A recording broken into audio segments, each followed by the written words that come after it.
വിശദമായ വാർത്തകളിൽ മക്കയിലെ വിശുദ്ധ ഹറം പള്ളിയിലും പരിസരത്തും നടക്കുന്ന വിപുലീകരണ പ്രവർത്തനങ്ങൾ കിരീടാവകാശി സൽമാൻ രാജകുമാരൻ വിലയിരുത്തി.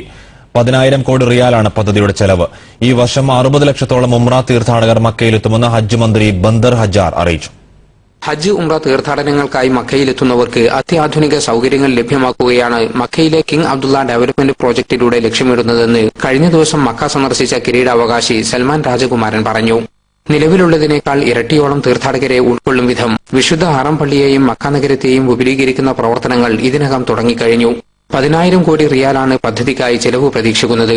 റെസിഡൻഷ്യൽ യൂണിറ്റുകൾ, യൂണിവേഴ്സിറ്റി, മെഡിക്കൽ സെന്ററുകൾ, national park, education complex, museum തുടങ്ങിയവ പദ്ധതിയിൽ ഉൾക്കൊള്ളിച്ചിട്ടുണ്ട്.